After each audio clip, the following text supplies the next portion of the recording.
All right, we're here this morning and we're going to do some Indiana wastewater class 1, so specific to the class 1 exam. These are called hard flashcards, so this is what I came up with. And we'll go from there and get it on going. So the very first thing we're going to talk about is because we got them, it's 100 of them, so this is the first one. So what is the typical primary clarifier detention time range? And a range for a typical primary clarifier is about 1.5 to 2.5 hours of detention time for the sludge and everything and the solids to settle out and everything in the clarifier. So it's detention time is from 1.5 to 2.5 hours. Next, what condition causes sludge bulking? And sludge bulking is caused by excessive growth of filamentous bacteria, which filamentous bacteria, for the most part, if you have a little bit of that in your system, that's not bad because it creates a flock for the sludge particles to compact right and to settle properly in the system. But when they start to bulk is when there's an excessive growth of these filamentous bacteria, and the bacteria, it grows and grows, and then it causes sludge to not settle, and then it bulks up in the clarifier, secondary clarifiers, probably, so to speak, and then it gets those sludge particles not to settle, and it creates a big headache in the system. So filamentous is kind of like looking at a ball of hair. So it looks something to that effect, like it's they're all stringy and everything, and they a lot of them, it doesn't help it to compact and settle right. The ideal dissolved oxygen in an aeration tank is typically 2 milligrams per liter. Generally 1 to 3 is acceptable. And so when you have an ideal dissolved oxygen in your tank, the bugs can be able to have oxygen and everything to reproduce in the aeration tank and in the activated sludge process. So they need the air, because they're aerobic bacteria. They grow with the presence of dissolved oxygen. So they need that 2 milligrams per liter to continue to grow. But when things are not in that 2 milligrams per liter range, if it's lower than that, then things go septic, and then it causes hydrogen sulfide and other types of anaerobic bacteria or anaerobic conditions, and then the plant can die off and it can stink and all of that stuff when the dissolved oxygen is low for a long period of time. And if the dissolved oxygen is too high, then you're wasting energy, and it's just cost effective, and it's not feasible for a system to pump in a lot of dissolved oxygen and all those things. So and also, I believe filamentous bacteria is caused by a low dissolved oxygen. So that was the last question, but it's caused by low dissolved oxygen as well. So what happens to BOD removal if DO drops below 1 milligram per liter? If the BOD removal, the DO drops below 1 milligram per liter, the treatment efficiency declines. So that means that it goes downward because DO is not there to help the bugs stay alive and to be able to treat. And that's what the microbiology of the activated sludge system does. It helps remove BOD because as they grow and eat and consume and, get return activated sludge, and they grow and they're able to, biologically break down the waste, then when the DO's level are at a normal range, they can do that. They can have, the efficiency of treatment. It will go good. But when it drops below 1 milligram per liter, everything goes septic, and then there's too much waste. It's too much incoming wastewater with no bugs to treat it. So it's just raw wastewater coming in that's flowing, that's not getting treated, that's going to eventually go through your secondary clarifier and then go over, to the receiving stream being untreated, and then that's when your permit is busted and then you're in trouble. So that's what happens with all of that. What is the typical pH range for biological treatment? And the typical pH range for that is 6.5 to 8.5. That's the range you want to be in for biological treatment, is 6.5 to 8.5. What is the purpose of return activated sludge? And that's to maintain microorganisms concentration and aeration. So you want to maintain the concentration of the microorganisms in the aeration basin, and you do that by returning the biomass back into the beginning stages of the activated sludge basin with the incoming wastewater, because the bugs that are in the biomass from the secondary clarifier are hungry and they're ready to eat, and then that incoming wastewater is the food that they consume so they can biologically break down the waste and grow, and then we waste some of that out as well through waste activated sludge, which is the other portion of the process. But return activated sludge, you got to return them to eat. I've heard it said it's kind of like a buffet. They just keep coming back for more and more and more. And so a high sludge blanket and a secondary clarifier, that indicates poor settling or excessive solids loading. So when the sludge blanket is high, poor settling or excessive solids loading, which if it's like poor settling, it could be denitrification or filamentous bacteria, when the sludge blanket is getting higher and higher, and then some of that sludge comes up, and then it's excessive solids loading, which will mean that it's going over the weirs and it's going over the weirs into the receiving stream, and then that's not good. That's too much solids in the system. You have to waste some of those out to create a balance in the system. So, what causes rising sludge in a clarifier? And that is denitrification in a clarifier. That's exactly what I was just getting at. So when the sludge blanket is high, then denitrification and filamentous bacteria and all these other sludge bulking, all these other things start to happen.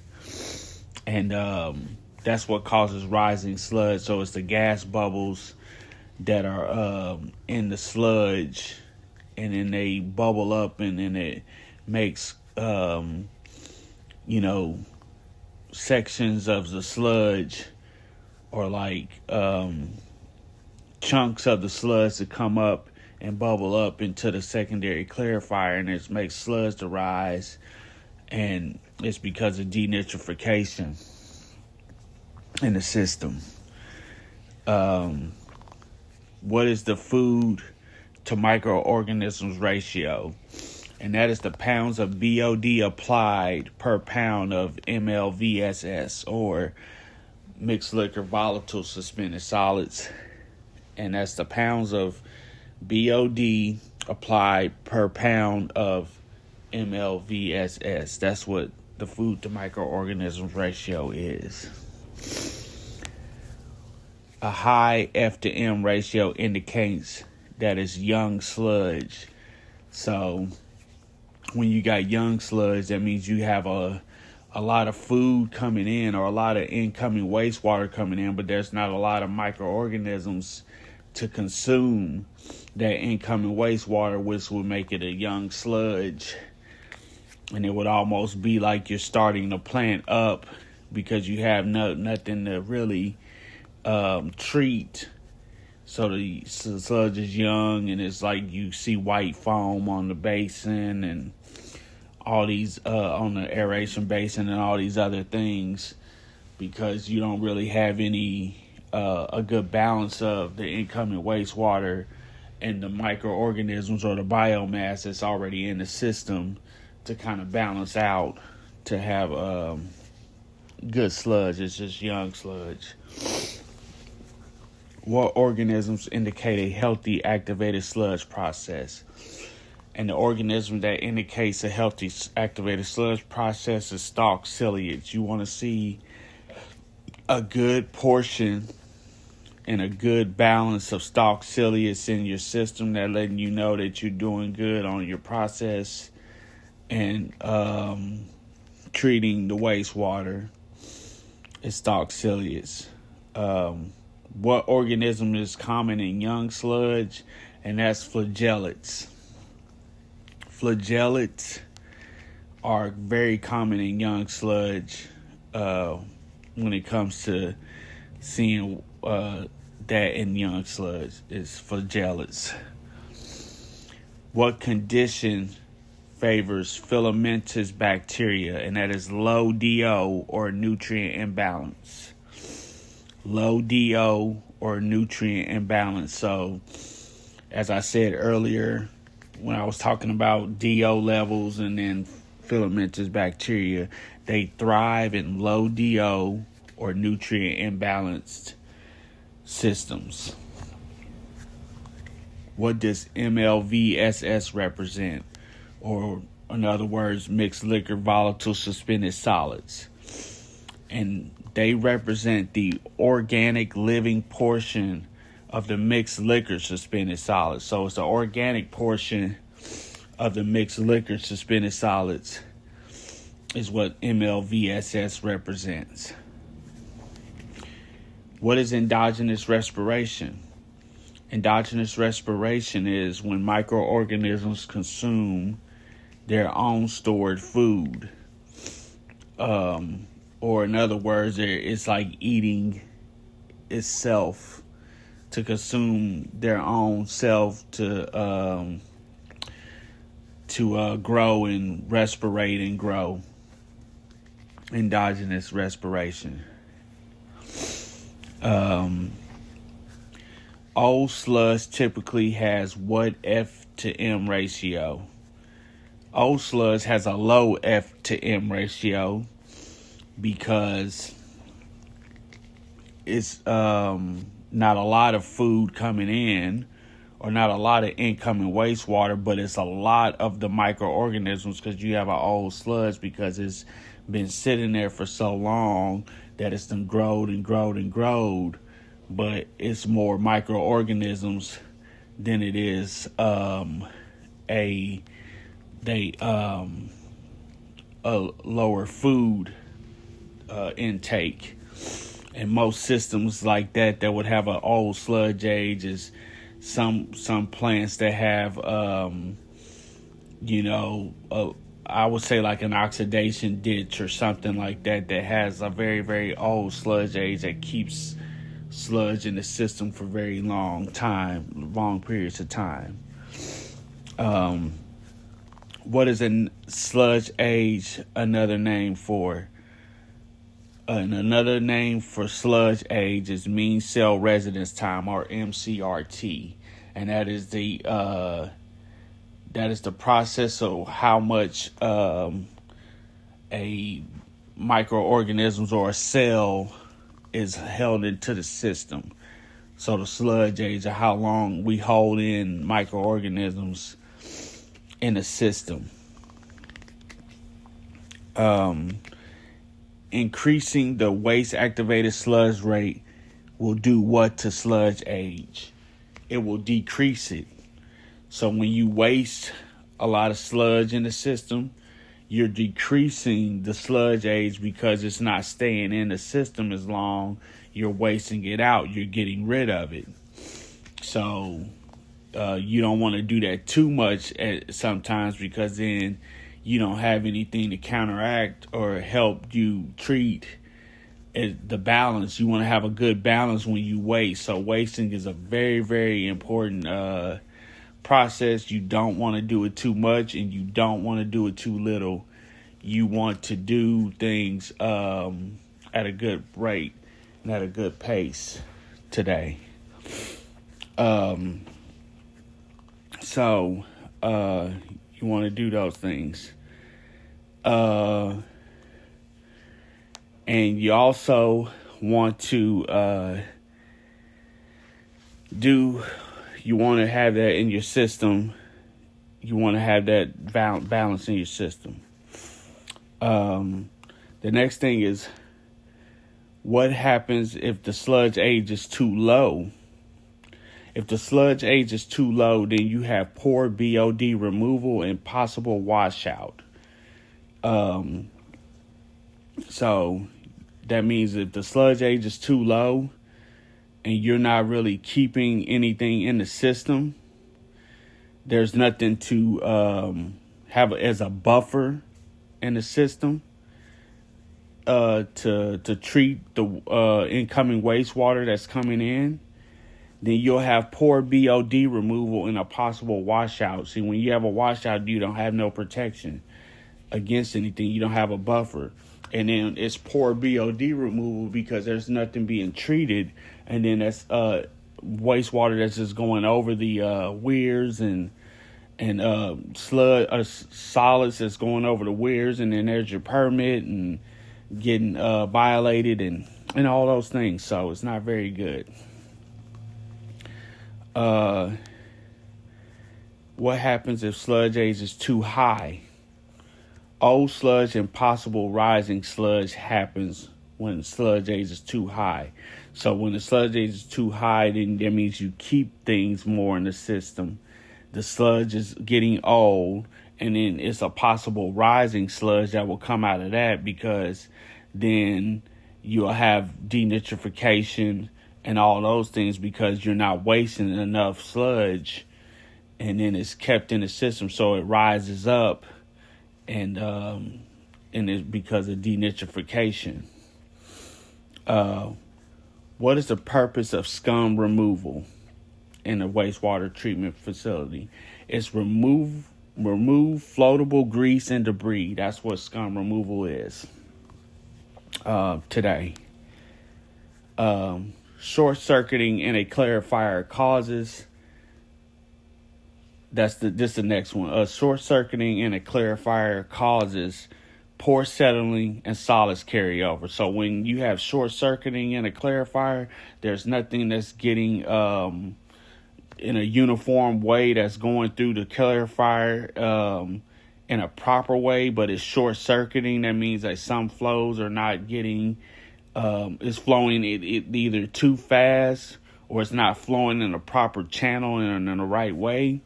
When that starts to happen, then you have poor settling, which your sludge won't settle right, and then the solids will carry over in the weirs, and then there you go, and then that'll hurt your chances in your permit and things like that to keep things in compliance. So that's what short circuiting in the clarifier will cause. What is weir overflow rate based on? Weir overflow rate is based on the flow divided by the weir length. And that's a calculation in a math problem that they can ask on these things. So it's the flow divided by the weir length that is there. So, high weir overflow rate causes solids washout. So when you got a high weir overflow rate, it causes the solids to wash out because the overflow rate is high, and it probably, like it says, going to be short circuiting. There's poor settling. There's solids carry over, or the solids will wash out because the weir. Going back to that, it's probably not because of the solids carry over, but the solids will wash out because the weir is not correctly done, or it might be needing construction or some new type of reconstructing or something. It needs something to that effect on the weir overflow rates for that. What does a sludge blanket judge measure? So a sludge judge is it measures the depth of settled sludge. So it's like a big long pole they put down in the sludge in the secondary clarifier to check to see how high or what's the measurement of the blanket, so they can understand, okay, if this blanket is high, then I probably need to start wasting a little bit so we can keep the blanket in a good range. Or if my blanket is really, really low, then we need to build up the biomass so that we can, have these things good and everything for what we have them when it's measuring a sludge blanket. Primary sludge is usually thicker and more septic than secondary sludge. Primary sludge is always thicker because it has more organics and heavier solids content, because it's all the sludge that's in the beginning of the process. And waste activated sludge or secondary sludge, it has a lot more water content in it, and it needs to be thickened more than primary sludge does. So what is the purpose of sludge thickening? It's a good segue. It's to reduce water content before digestion. So that's what the purpose of sludge thickening is to reduce water content before digestion. And these things. So, that's what sludge thickening is reducing the water content before it goes into the digester. What gas is commonly produced in an anaerobic digestion or anaerobic digester?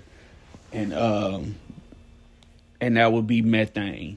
Methane gas is a gas commonly produced in an anaerobic digester. Anaerobic digesters typically operate at what temperature?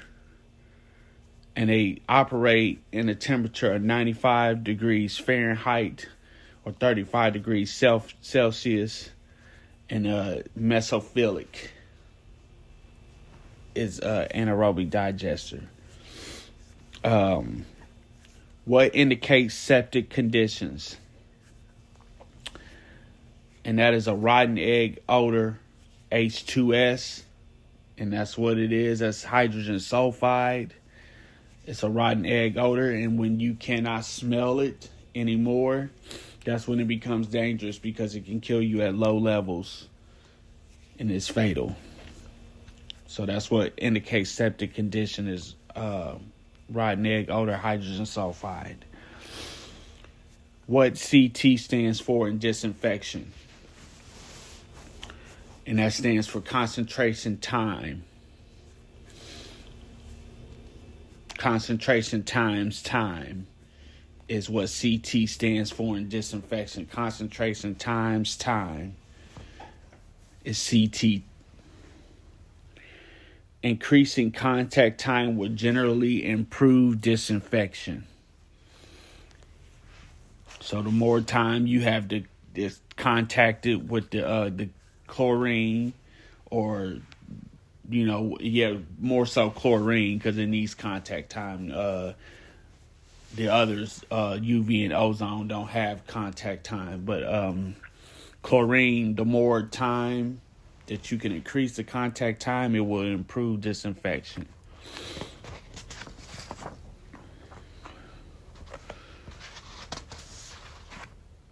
What is the purpose of dechlorination? And the purpose of dechlorination is to remove excess chlorine before discharge.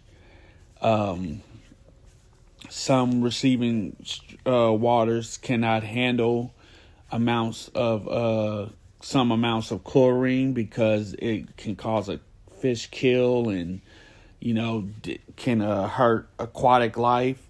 So some wastewater treatment plants, they will chlorinate first and then disinfect, and then they will dechlorinate and dechlorinate to do these things so that they can not violate their permit and hurt the aquatic life. So they will dechlorinate. And that leads us to our next question is, what is the common dechlorination chemical? And the common dechlorination chemicals that are used are sulfur dioxide or sodium biosulfite. Those two chemicals are the common ones that are used to dechlorinate when in a wastewater treatment facility. What does fecal coliform indicate? And fecal coliform indicates that possible pathogen contamination. That's what fecal coliform indicates. It's possible pathogen contamination.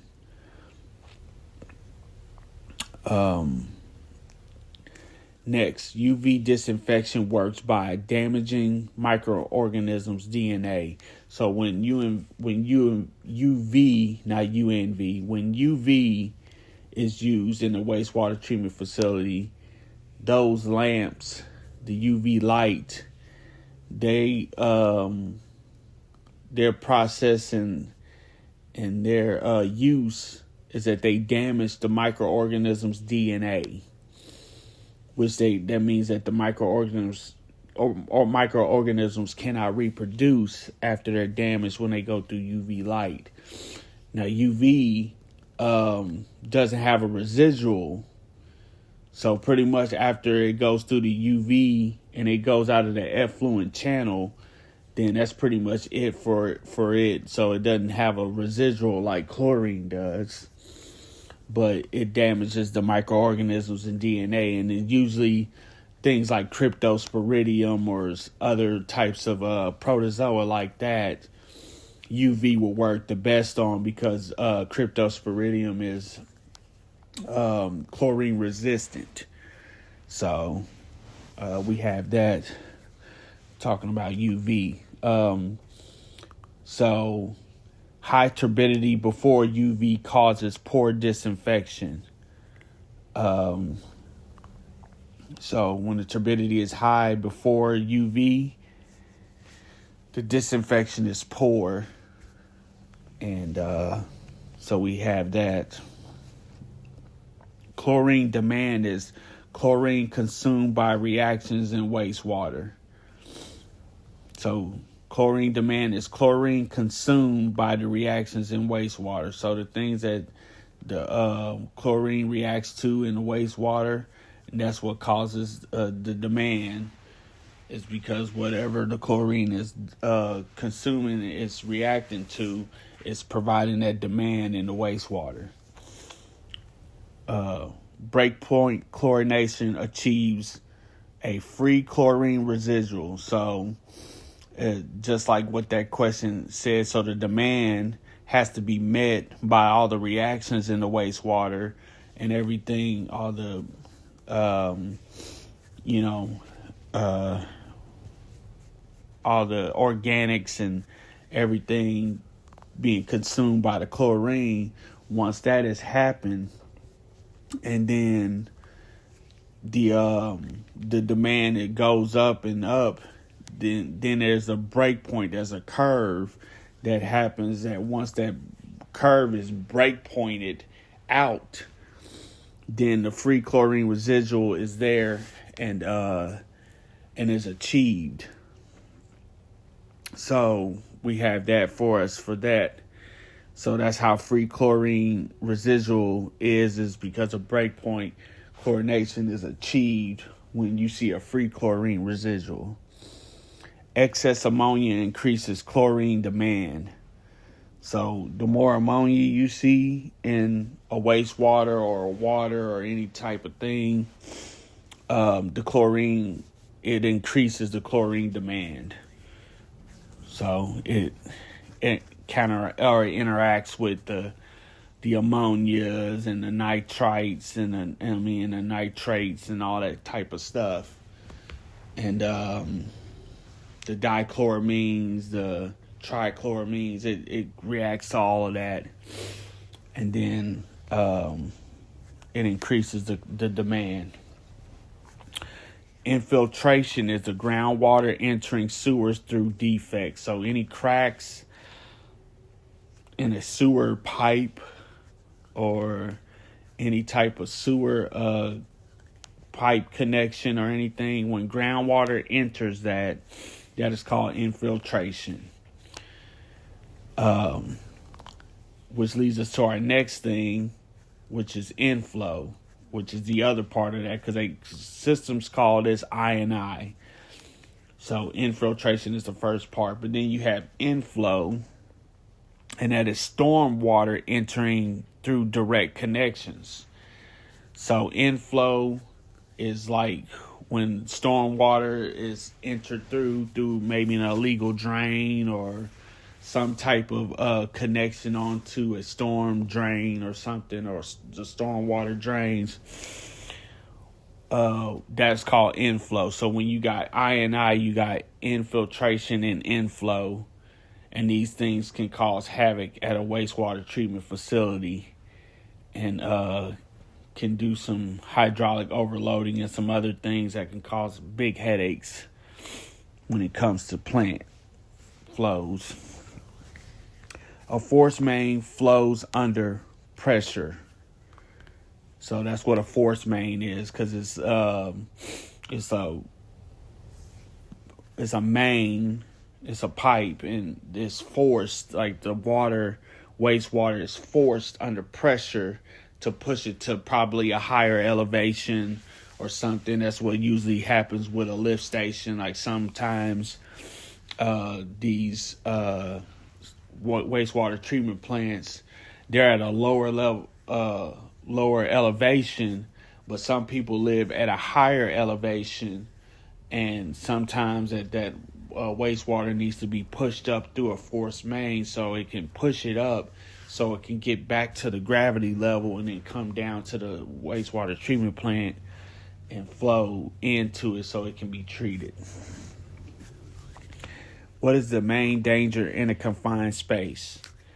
And that is toxic atmosphere or oxygen deficiency. When you have a toxic atmosphere or oxygen deficiency in a confined space, that is not a good thing. That's why they get tested for contaminants or different types of gases and all that stuff, so that they can know that that it's safe to go into it, at least to be workable to go in. So they have to do periodic tests and check-ins and safety checks on these confined spaces, because they have dangerous gases and explosive, and they can be engulfed by these confined spaces. And that leads us to our next question. So what gas smells like rotten eggs?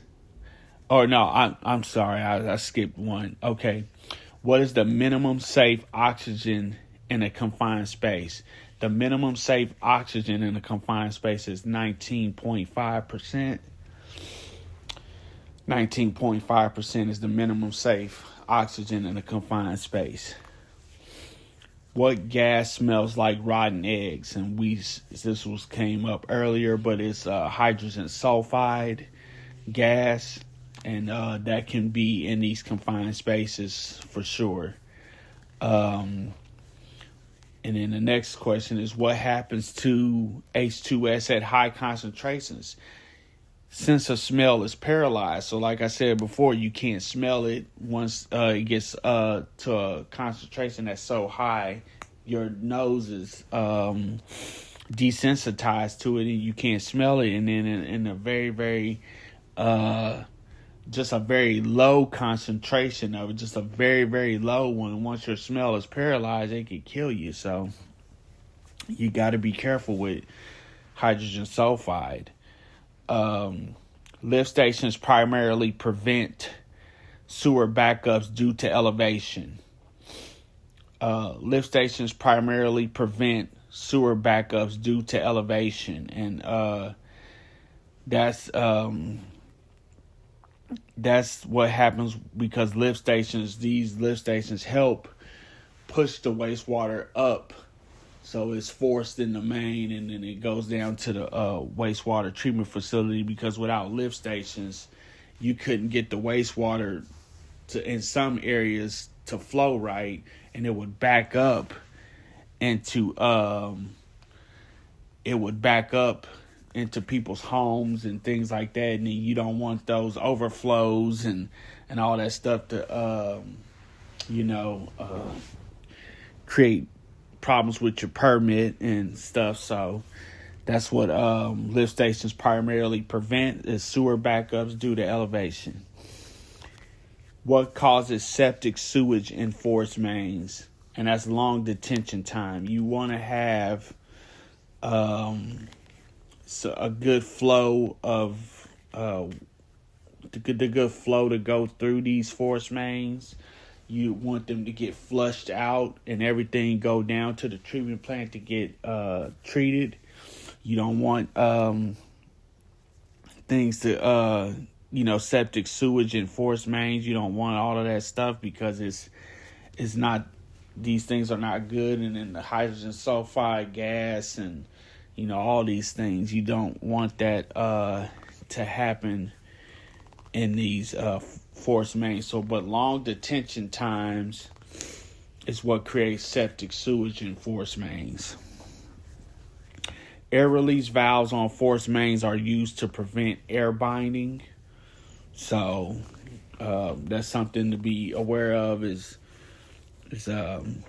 air release valves on the forest mains are used to prevent the air binding. A BOD test is typically run for how many days? And it's 5 days. It's called a BOD 5, and it's incubated at 20 degrees Celsius at 5 days in the dark, so that the oxygen can, the wastewater that's put in there, the sample, can see how much oxygen demand it is used, or how much oxygen is consumed in the waste, to see how much. A settleability test is measured in milligrams per liter after 30 minutes. So you put it in it's a big, look like a graduated cylinder, or kind of like a big beaker type glassware. You put the mixed liquor suspended solid sample into it, and you mix it up a little bit, and you set a timer for 30 minutes to see the settleability of the test, and to indicate the sludge settling characteristics, and see how your sludge is settling out. So that's what a settleability test is. What does SVI measure? and that measures your sludge settling characteristics. So SVI, your sludge volume index, it gives you an indicator on how your sludge is settling, what's the characteristics. If it settles too fast, then what does that characterize? If it settles too slow, then what does that characterize? It's different types of things. So you got to kind of know what an SVI is and what's the good things about it and what's the bad things about it and about how it settles and all that stuff. High SVI indicates poor settling sludge. It gives you that. So if it's a high SVI, poor settling sludge, that means that's a lot of filamentous bacteria that you got going on right there, because it won't settle, and that's what filamentous does. It does not settle in a system right, so that would only indicate that's what that is. What is a grab sample? It's a single sample at one point in time. That's what a grab sample is. So you got like coliform bacteria samples, you got chlorine samples, you got a pH sample. Those are grab samples, a single sample at one point in time. A composite sample represents average over time. And that a composite sample is a lot of grab samples that's compiled into one composite sample, and it's an average over time. So you do a multiple samples, pretty much like multiple grab samples to make one composite sample. That's what a composite sample represents.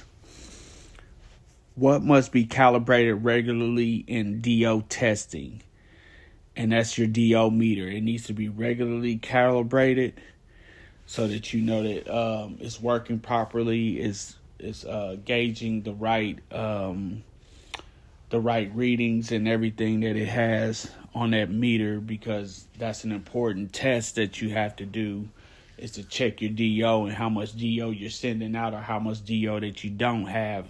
And you might need to go turn up some aeration or some blowers or something to get some more air in your system. So that's what you have with that. Mixed liquor suspended solid measures the total suspended solids in aeration.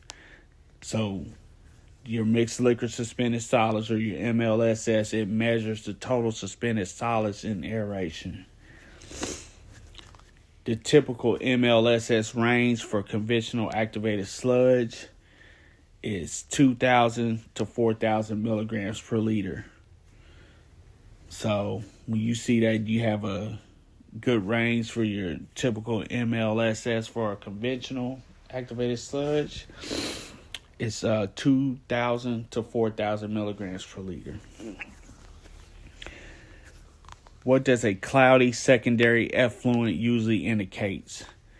And it indicates solid carryover. So, when it's cloudy and it's got turbidity in there and it's not as clear as it should be, then you have some solids carry over and you got something going on in your system that is not, that the wastewater is not getting treated, or somehow the solids are just carrying over, and that's not good for your permit.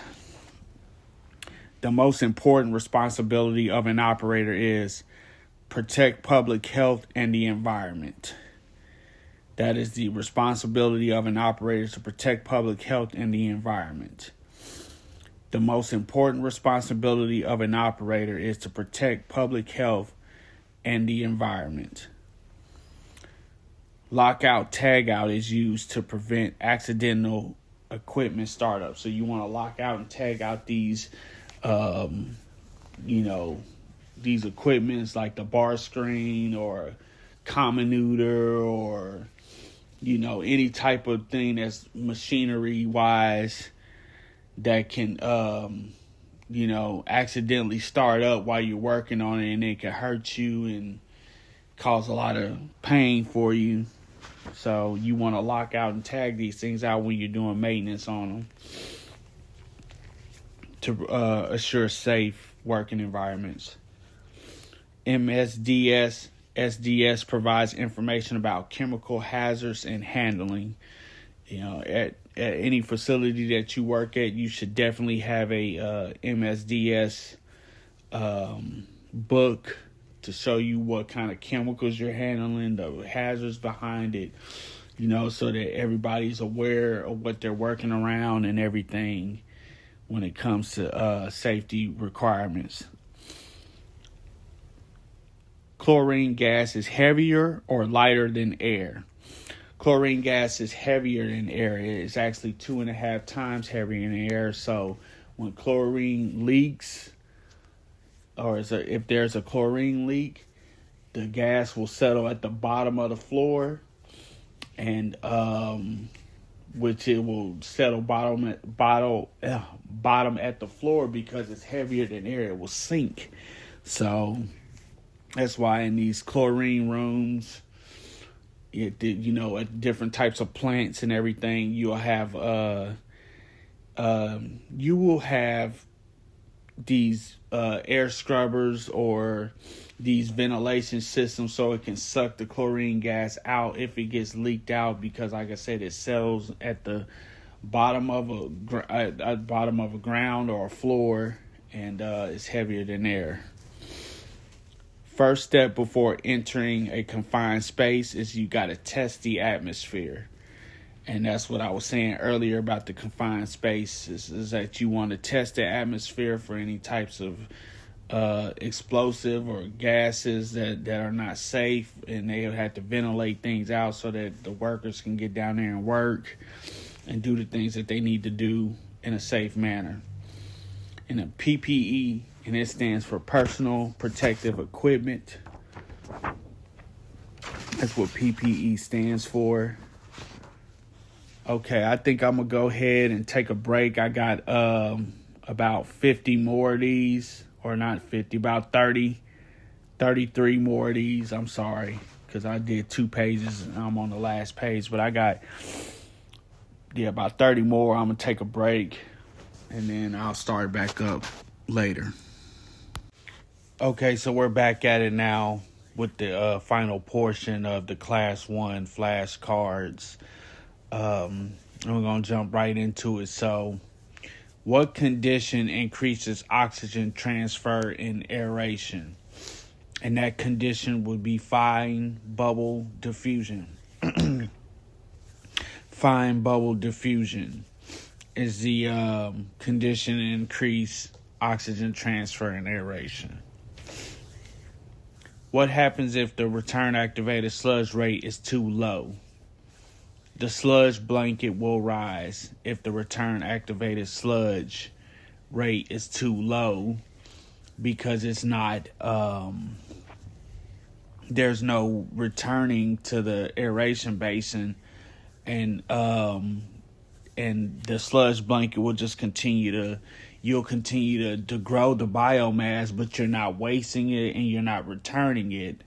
So it's not helping out the balance between the return activated sludge and the waste activated sludge. What happens if the return activated sludge rate is too high? Then when it's too high, then hydraulic overloading of aeration will happen, because you are returning so much at a higher rate with the incoming flow that's already coming in. With the incoming wastewater, you're not wasting anything out. You're just returning. So that the aeration basin will continue to grow. These microorganisms will continue to eat and grow. And it's just too much that will overload a system.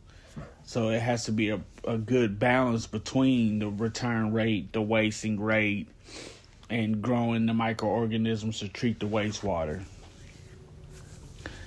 Foaming in aeration basins often indicate young sludge or filamentous organisms, and like I was talking about earlier, is when you like starting up a plant, it's a lot of white foam and a lot of young sludge because you don't have anything to build up yet, and it's the indication of young sludge. Or filamentous is also another indicator when you see white foam and other types of things on aeration basins. It can go to filamentous because the DO is very low. The food to microorganisms ratio is very high, and that just indicates that it's filamentous organisms in the system. NPDES stands for National Pollutant Discharge Elimination System. NPDES, National Pollutant Discharge Elimination System. Who administers the NPDES permits in Indiana? And that will be IDEM, the Indiana Department of Environmental Management. They are the one that administers the NPDES permits in the state of Indiana. A DMR stands for a Discharge Monitoring Report, is what a DMR stands for, a Discharge Monitoring Report. And these reports are very important, and I need to study up on them a little bit more to learn about them. But yes, a Discharge Monitoring Report is what a DMR stands for. And exceeding permit limits requires reporting that to IDEM. So when you exceed your permit limits, you need to be transparent and tell that to IDEM so that they're aware, and they'll be more willing to work with you so that you can get these issues corrected and fixed. So you have to report these things to IDEM. So it could be a bypass that goes through your system. It can be hydraulic overloading in your system, and things is going over the weirs into the effluent stream, and it's not treated. That can cause an exceedant of a permit limit. Different types of things can cause these things to exceed your permit, and when they do, you have to report that to IDEM. Bypasses must generally be reported to IDEM. So just like what I was saying, when you have a bypass, it has to be reported to IDEM. And bypasses are usually things that are not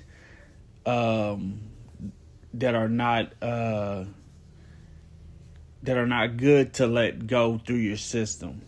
They are prohibited, and unless it was an emergency, loss of life, damage, property damage, something to where you know that you cannot avoid it, then that's when you can let a bypass go through. But must generally be reported to IDEM, and it must not happen. You must not let these things happen, as I said in other audio flashcard sessions. The operator and responsible charge must be properly certified. So an operator in charge has to have the proper certification of the class that they are operating, the plant that they are operating in. And that is a rule from operator certification rule and IDEM's rules. Effluent limits are found in the NPDES permit. So what type of effluent limit that a person may have is found in the NPDES permit. And you can find that in your permit. What is a sanitary sewer overflow? And a sanitary sewer overflow is untreated sewer discharge. So when lift stations get backed up, when a sewer system gets backed up and the sanitary sewer overflows, maybe a lift station pump went down or something to that effect. It makes the sanitary sewer overflow, and when these things happen, you have to immediately call IDEM and report this and get that lift station back up online and other types of things, because that is a definite threat to protecting public health, and that is something that's very, very serious and dire to get corrected as a sanitary sewer overflow. Records should generally be kept for at least 3 years minimum is a typical requirement. So 3 years for the records of the wastewater plant, and any type of records that was kept should be kept on hand for 3 years. Chronic permit violations can lead to enforcement action, and when you have continually permit violations back to back and multiple ones, IDEM will enforce action upon you and get you to come back into compliance and get things straightened out with you, because it's a lot at stake. It's the public health of the people, and then people need fresh. On the drinking water side, they need drinking water, but on the wastewater side, they need the receiving streams to be clean, and the waters of the state and the waters of the United States to be clean and accessible to aquatic life and people. So they will enforce action on wastewater treatment plants to get them into compliance, so that they are providing that service to the community. Bulking sludge most directly causes poor settling, and bulking sludge is for what filamentous bacteria does, and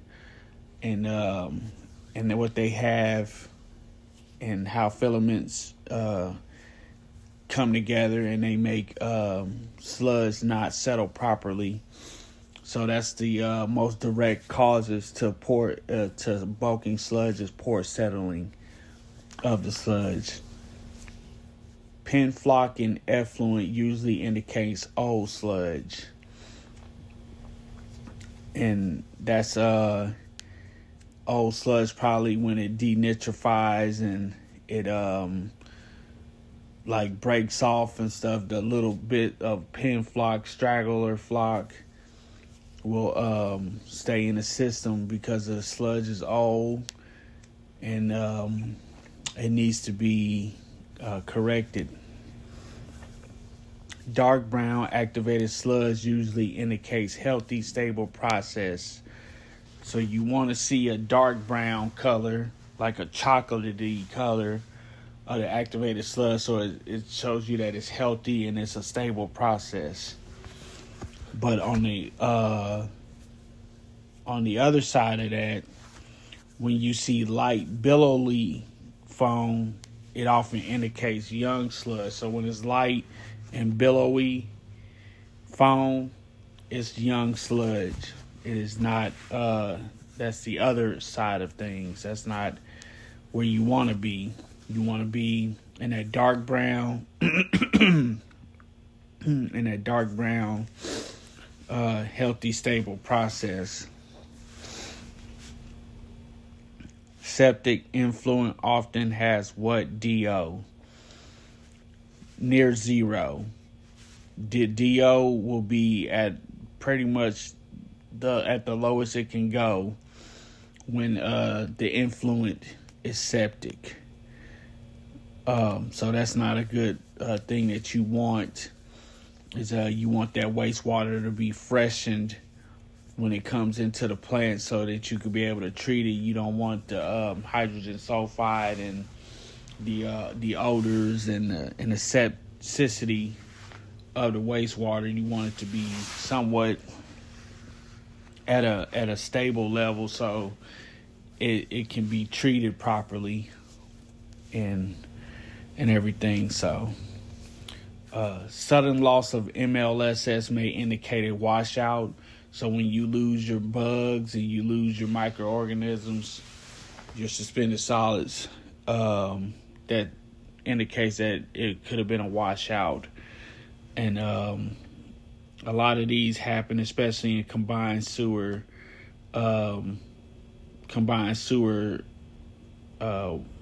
plants, to where like when they get a big rain event, it can give them a washout. So you never want your bugs to get washed out. You want them to stay in the system and to do what they have to do, but things like that happen. So high ammonia in the effluent may indicate poor nitrification, because you want to nitrify and you want to denitrify. It's a two-step process, so you want that to occur. So when you see high ammonia in the effluent going out into the receiving stream, nitrification is not happening, and that's something that you definitely have to get corrected, because high amounts of ammonia in the receiving stream is very, very lethal to aquatic life, and that's not good. Nitrification requires adequate DO and sludge age. So you have to have both of those in order to nitrify in a correct way. Is DO and the sludge age is two things to look out for when it comes to nitrification. What happens to oxygen demand as temperature increases? Well, it's just like us as humans. When the temperature is decreased, we don't move as quick. We don't do things as fast. But when the temperature increases, the biological activity increases. So it's more movement, it's more activity in the biological process. So it's just like humans. Like when it was warm outside, we want to go outside. We want to have a good time. We're more active. We're doing things out there. We're moving and going and stuff. But when it's like seem like it's colder, we kind of stay in the house and don't want to do as much. And you know what I'm saying? So it's kind of like that. You know, we're slow moving. So cold temperatures generally cause, like I was just alluding to, slower biological treatment. So it's not a lot going on when it's colder temperatures. So you have to do various things to keep the process in order, because it's colder temperatures. The biological treatment, you have to do special things for the bugs. You probably have to waste a little less or a little more, you know, something to get that. So, but yeah, slower biological treatment when it's colder. Detention times equals flow, volume divided by flow. Pounds formula, pounds per day, includes what key factor? 8.34 pounds. It's a constant, so it's 8.34. Is the key factor in a pounds formula. 1 mgd equals how many gallons per minute? Approximate. It's 694 gallons per minute. Is 1 mgd is 694 gallons per minute. That is the unit equivalent for 1 million gallons a day. If flow doubles, detention time will be cut in half. Increasing aeration usually increases the DO levels. So when you increase the aeration, the DO levels will go up, because you're putting more air into the system for the bugs so that they can live and move and breathe and reproduce. Over aeration wastes energy, and that is another thing. You want to keep DO at 2 milligrams per liter. 1 to 3 in a range, but anything more than 3 milligrams per liter is just wasting energy, and you don't want that in your system. This is costing money. What is the normal direction of process flow? Or what is the treatment train of wastewater treatment? So it starts out with the head works, or in other books they say preliminary treatment. So that's where you get rid of your, the grit, the sticks, the rocks, the inorganic materials that cannot be broken down in the treatment process. Those are removed with a bar screen or bar racks, comminutors, things like that. And also they measure flow in the grit channel. You got a grit vortex to settle out grit, or a grit cyclone, things like that. That's in this process, in the preliminary treatment process. Then it goes to primary treatment, which is the next process, and that is usually the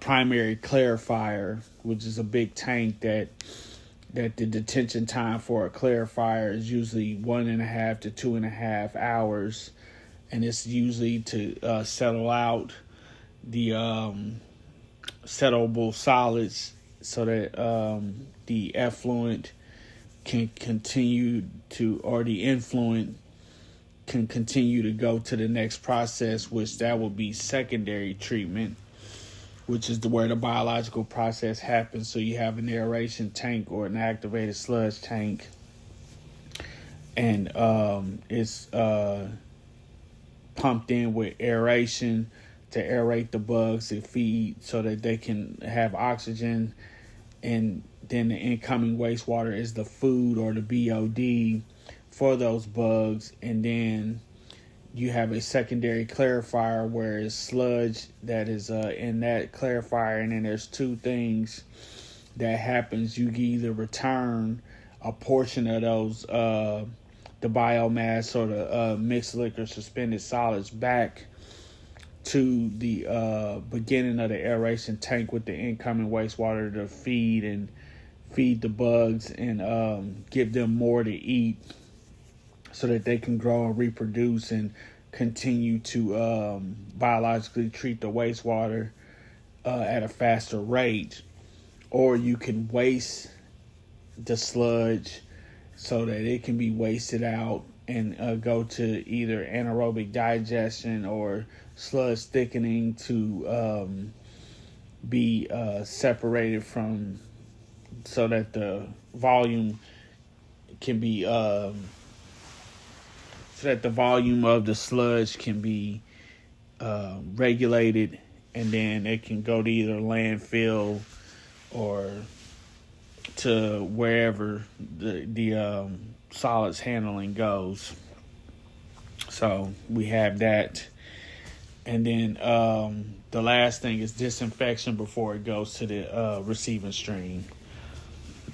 And that's usually done with most of the tests nowadays will say chlorine, because chlorine is a big thing in disinfection, but some are using UV and other forms of disinfection. But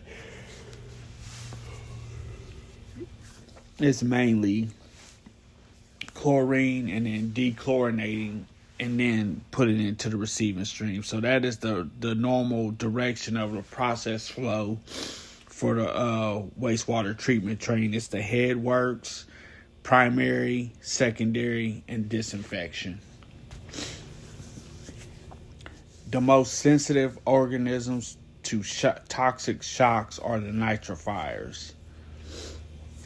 So they're the most sensitive to toxic shock. So when there's a industrial dump that's coming down and coming through the plant, the nitrifiers are the most sensitive organisms to them, and probably will do a great amount of hurt to them when they when it's coming down into the wastewater treatment plant.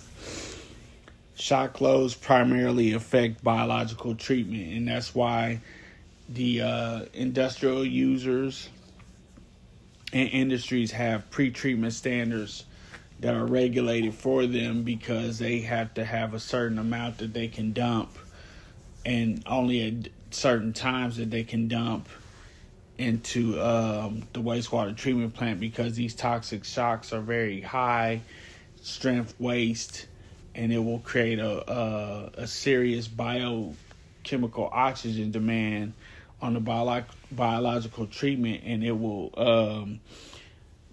exert that demand on the biological treatment so much that it can kill your bugs, because it's too much strength of a waste for them to deal with. So it's got to be regulated for these industrial users to dump into the wastewater treatment plant.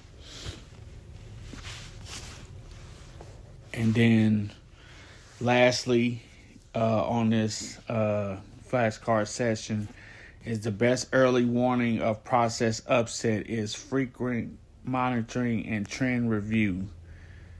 So that's the best early warning of a process upset, is to monitor your processes and the trends review, and that'll let you know if an upset is coming or not.